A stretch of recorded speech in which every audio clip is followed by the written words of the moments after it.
Hello students, आज हम समष्टि अर्थशास्त्र के बारे में आगे पढ़ेंगे। पिछले बार मैंने समष्टि अर्थशास्त्र का अर्थ, परिभाषा और क्षेत्र बता दिया था।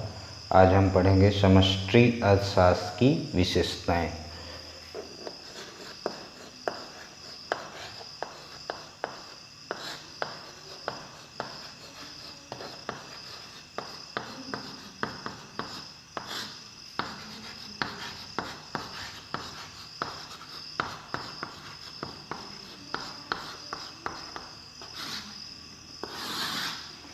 समष्टि अर्थशास्त्र की विशेषताएं। पहला है विस्तृत दृष्टिकोण।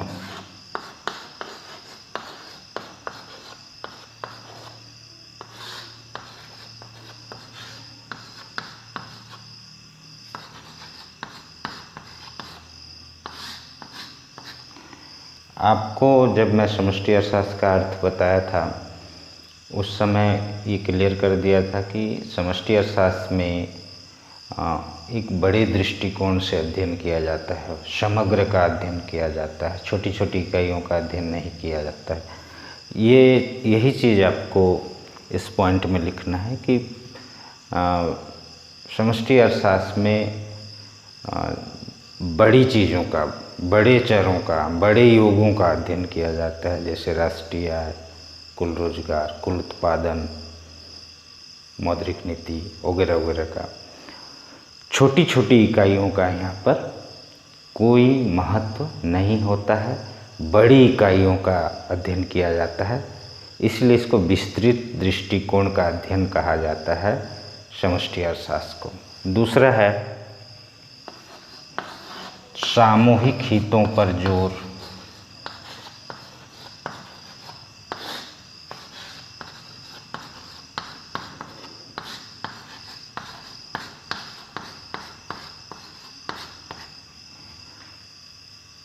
समष्टि अर्थशास्त्र की दूसरी प्रमुख विशेषता है कि यहाँ पर व्यक्तिगत इकाइयों के हितों के संबंध में अध्ययन नहीं किया जाता है, बल्कि सामूहिक हितों के संबंध में विश्लेषण किया जाता है, अध्ययन किया जाता है। समग्र इकोनॉमी या अर्थव्यवस्था में कैसे डेवलपमेंट हो, राष्ट्रीय आय को कैसे बढ़ाया जाए, कुल रोजगार में कैसे सुधार या वृद्धि किया जाए, मौद्रिक नीति को किस तरह से कंट्रोल किया जाए, किस तरह उसको संचालित किया जाए जिससे कि उत्पादन बढ़े, रोजगार बढ़े, आय बढ़े, संपूर्ण इकोनॉमी का, संपूर्ण अर्थव्यवस्था का।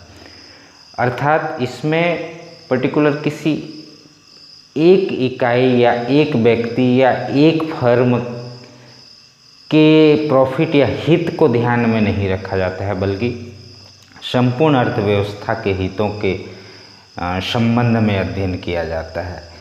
और आप तो जानते ही हैं कि समष्टि अर्थशास्त्र में संपूर्ण अर्थव्यवस्था के संबंध में ही अध्ययन होता है। तीसरा है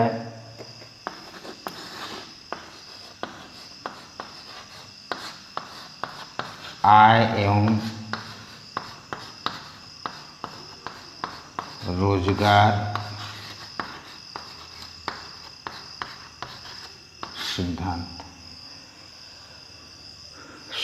समष्टि अर्थशास्त्र में जो अध्ययन का मेन बिंदु होता है, केंद्र बिंदु होता है, आय और रोजगार को केंद्र बिंदु मान करके अध्ययन किया जाता है। व्यक्तिगत आय नहीं, राष्ट्रीय आय। रोजगार में संपूर्ण अर्थव्यवस्था में रोजगार स्तर को कैसे बढ़ाया जाए, यानी कि समष्टि अर्थशास्त्र का जो अध्ययन का केंद्र होता है वो होता है आय और रोजगार। इसीलिए समष्टि अर्थशास्त्र को आय एवं रोजगार का सिद्धांत भी कहा जाता है। बहुत सिंपल ढंग से मैंने आपको समष्टि अर्थशास्त्र की 3 विशेषताओं को बताया है और ये प्रमुख विशेषताएं हैं, तो इन्हें आप याद कर लेंगे परीक्षा के दृष्टिकोण से। अब हम आगे पढ़ें उससे पहले मैं ब्लैक बोर्ड साफ कर लेता हूँ।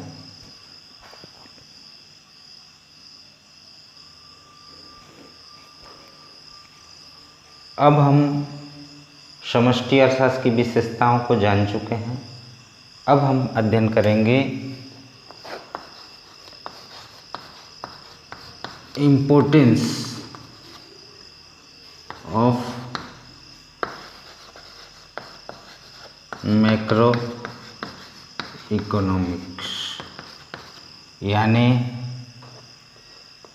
समष्टि अर्थशास्त्र का महत्व। ये बहुत इम्पोर्टेंट बिंदु है और ये परीक्षा में अक्सर पूछा जाता है। और वैसे भी समष्टि अर्थशास्त्र का महत्व बहुत व्यष्टि की तुलना में मैं समझता हूँ समष्टि ज़्यादा महत्वपूर्ण है और इसका महत्व भी है। तो पहला बिंदु है कार्यप्रणाली को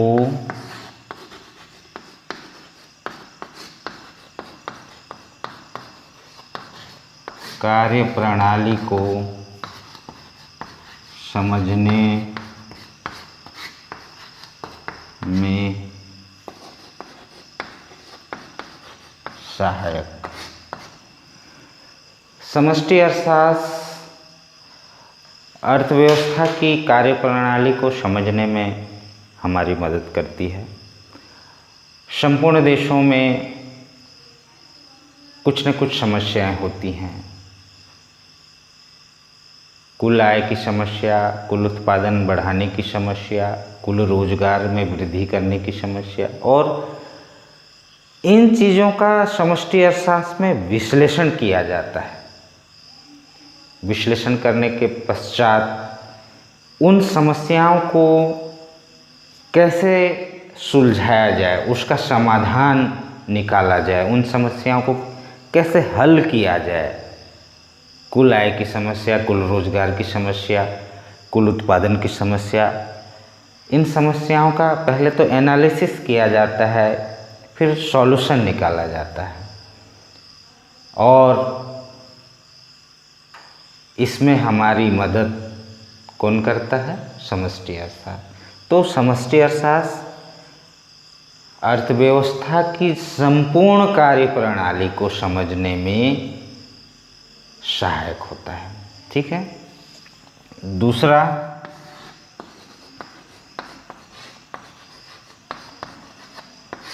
आर्थिक उतार चढ़ाव।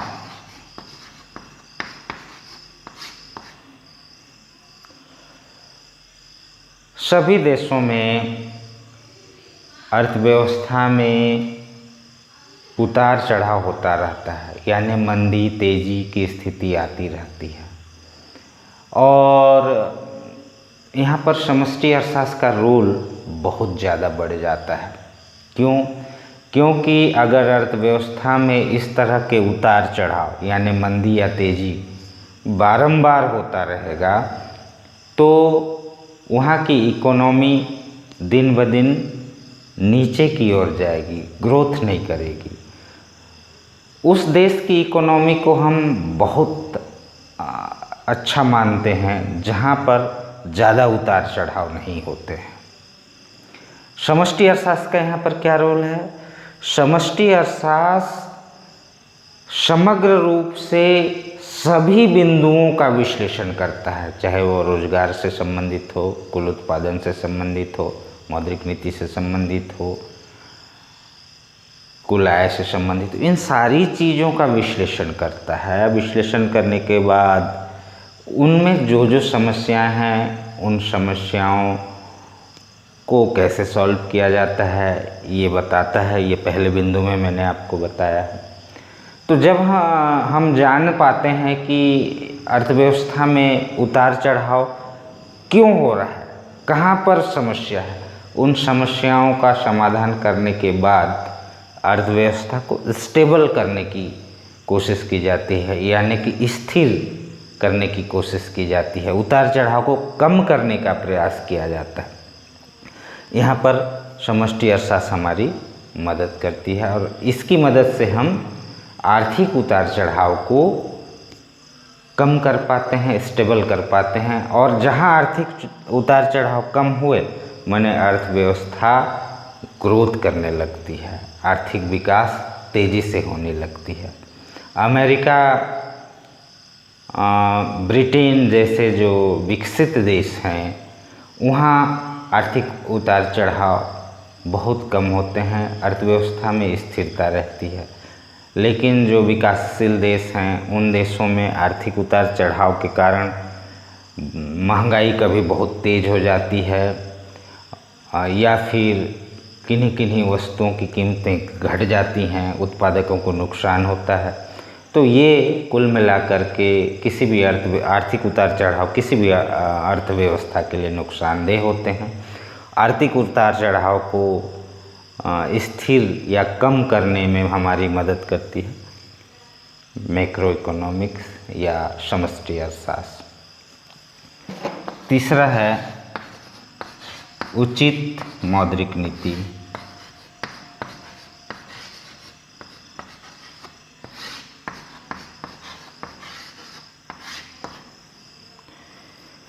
देखिए, किसी भी अर्थव्यवस्था में मौद्रिक नीति और राजकोषीय नीति जो होती है वो बहुत महत्वपूर्ण होती है। अगर सरकार के द्वारा उचित मौद्रिक नीति, आगे मुद्रा नाम का पाठ है आपकी इस किताब में, तो उस समय मैं इस चीज़ को विस्तार से बताऊंगा कि मौद्रिक नीति क्या है, राजकोषीय नीति क्या है। अभी संक्षेप में ही मैं आपको बताता हूँ कि राजकोषीय नीति और मौद्रिक नीति को सही ढंग से सरकार अगर क्रियान्वित ना कर पाए, एक्शन में ना ला पाए, इसकी पॉलिसी ठीक से ना बना पाए,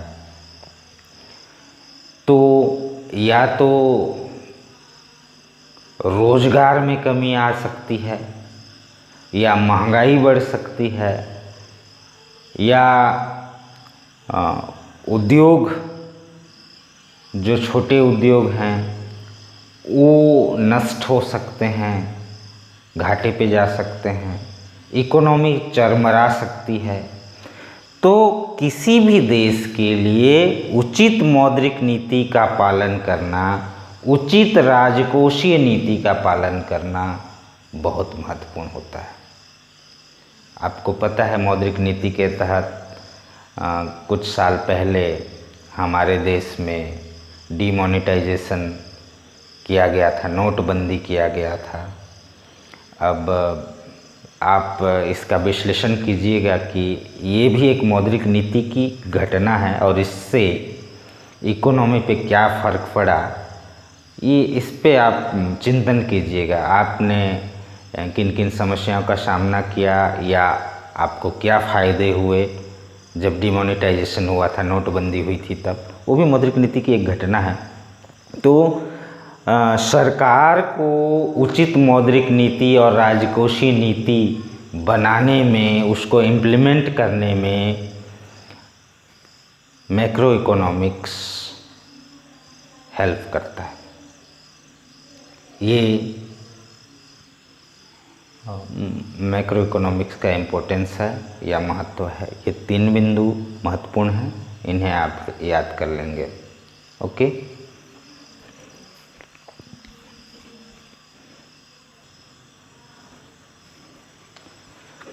अब हम बात करते हैं समष्टि अर्थशास्त्र की सीमाओं के बारे में, यानी कि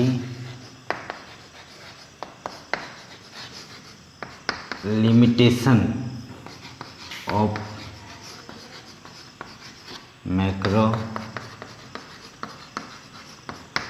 इकोनॉमिक्स। समष्टि अर्थशास्त्र की सीमाएं, मतलब वहाँ पर समष्टि अर्थशास्त्र काम नहीं करता है या उस सीमा के बाहर समष्टि अर्थशास्त्र का कोई महत्व नहीं है। एक तरह से आप इसे समष्टि अर्थशास्त्र का दोष भी या आलोचना भी कह सकते हैं। तो पहली सीमा है व्यक्तिगत इकाइयाँ महत्वहीन। व्यक्तिगत इकाई महत्वहीन। आपको जब मैं अर्थ बताया था उसी समय ये स्पष्ट कर दिया था कि समष्टि अर्थशास्त्र में छोटी इकाइयों का अध्ययन नहीं किया जाता है, बल्कि समग्र का अध्ययन किया जाता है, यानी संपूर्ण अर्थव्यवस्था का अध्ययन किया जाता है। यहाँ पर एक व्यक्ति, एक फर्म, एक परिवार, इनका कोई महत्व नहीं है। यहाँ पर संपूर्ण समाज या संपूर्ण अर्थव्यवस्था ही महत्वपूर्ण है।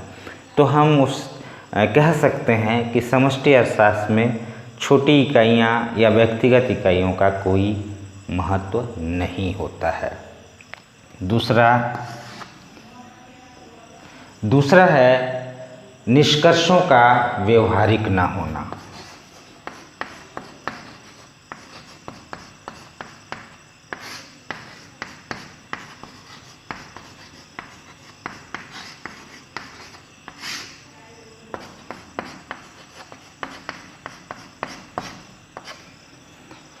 समष्टि अर्थशास्त्र में जो हम निष्कर्ष निकालते हैं वह निश्चित रूप से संपूर्ण अर्थव्यवस्था के लिए महत्वपूर्ण होता है। पूरी इकोनॉमी के लिए उसके निष्कर्ष जो होते हैं वो इम्पोर्टेंट होते हैं, परंतु छोटी इकाइयों के लिए उसके निष्कर्ष व्यवहारिक हों या लाभदायक हों या महत्वपूर्ण हों आवश्यक नहीं है। संपूर्ण अर्थव्यवस्था के लिए तो निष्कर्ष लाभदायक हैं, व्यवहारिक हैं, परंतु छोटी इकाइयों या व्यक्तिगत इकाइयों के लिए उसके निष्कर्ष व्यवहारिक नहीं भी हो सकते हैं, या यूँ कह सकते हैं कि छोटी इकाइयों के लिए समष्टि अर्थशास्त्र के जो भी निष्कर्ष होते हैं वो इम्प्लीमेंट करने योग्य नहीं होते हैं। तो ये दो महत्वपूर्ण बिंदु मैंने मैक्रो इकोनॉमिक्स की सीमाओं के बारे में मैंने बताया। तो आज के लिए इतना ही। इनको आप कर लेंगे, याद कर लेंगे, समझ लेंगे। समझ में ना आए तो नीचे कमेंट्स बॉक्स में मुझे कमेंट करके पूछेंगे कि भाई इसका क्या मतलब होता है, हमें समझ में नहीं आया। नेक्स्ट वीडियो में मैं आपकी उन समस्याओं को पहले समझाऊंगा, उसके बाद आगे बढ़ेंगे। एक रिक्वेस्ट है कि इससे पहले जो वीडियो मैंने अपलोड किया है उनको आप ज़रूर देख लें, तभी इस वीडियो को देखें। और समझ में ना आए तो चूँकि ये YouTube पर अपलोडेड हैं तो बार बार आप देखें, निश्चित रूप से आपको लाभ होगा। All the best, thank you.